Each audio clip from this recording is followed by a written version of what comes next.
Something is happening in northeast India. A really serious crisis, but it's a silent one. This isn't about massive floods or huge storms. No, this is a story about something almost unthinkable. The rain has just stopped. I know, it sounds like something out of a sci-fi movie, right? But for millions of people, this is a terrifying new reality they're living through. So it begs the question, what actually happens when an entire region's rain just stops? Let's really dig into that.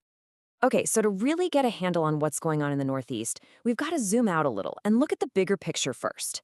See, India as a whole is dealing with a pretty significant dry spell right now. So if you look at the entire country, the rainfall deficit is already at a worrying 58.5%. But, and this is the key part, when you focus just on the east and northeast, that number jumps up to 64%. So this isn't just a general dry spell for them. This is a region getting hit way, way harder than everyone else. And this is way beyond just a bad season. The language the experts are using, it's serious. Meteorologists are actually calling this a localized environmental emergency.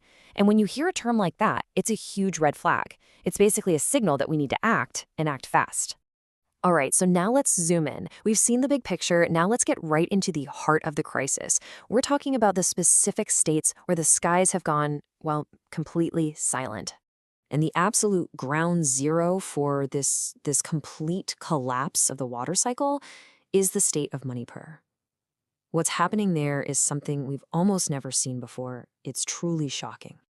Yeah, look at this number. It really says it all. Between the start of the year and late February, Manipur got 0 millimeters of rain. Now, normally, they'd expect to see about 33.5 millimeters. So this isn't a deficit, you see. It's a complete and total absence of rain. But here's the thing. Manipur isn't alone in this. This isn't some isolated, freaky weather event in one spot. Right next door, in Mizoram, the situation is, believe it or not, just as bad. Mizoram is showing a 100% departure from its normal rainfall. 100%, just like Manipur, they've gotten absolutely nothing. This isn't just a weird weather pattern, folks. This is a sign of a complete failure of the entire atmospheric system in that region. And it just keeps going. This crisis has basically swallowed the entire 8-state region. It's almost like a contagion of dryness, just spreading from one state to the next. I mean, just look at these numbers. They're staggering. Tripura has a 99% deficit, Assam 98%, Nagaland 97%. And get this, even Meghalaya, which is famously one of the wettest places on the entire planet, is staring at a 96% deficit. This is nothing short of a near total collapse of the water cycle across the whole region. What's really interesting is that this crisis plays out differently depending on where you are. Down in the lowlands, the immediate worry is crop failure and, just finding drinking water. But then you go up into the high-altitude states like Arunachal Pradesh and Sikkim, which also have these huge deficits. We're talking 84% and 87%. And the threats are completely different. There, it's about keeping the hydropower plants running and protecting the very sources of their rivers. So the big question is, why? Why is this happening? Let's get into the science of it and try to understand what's actually causing this historic drought. Okay, so scientists have a name for this. It's called an atmospheric blockage. The best way to think about it is like a giant, stubborn, high-pressure system that just parks itself in the sky and refuses to move.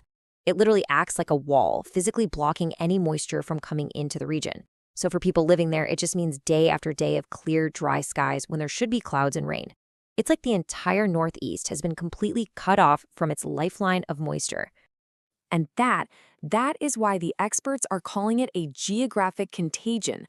See, it's not a bunch of separate, unlucky droughts happening at the same time. No, it's one single huge atmospheric event that has basically infected the entire region with this profound dryness. Okay, so the most important question now is, what happens next? What do we do? The focus has to shift, right? It's no longer about just watching the crisis unfold. It's about urgently, and I mean urgently, responding to it. And climatologists are being very clear about what needs to happen. They've basically laid out a 3-point emergency plan. First, you have to strictly control how much groundwater is being pumped out because you can't risk draining the underground aquifers dry forever.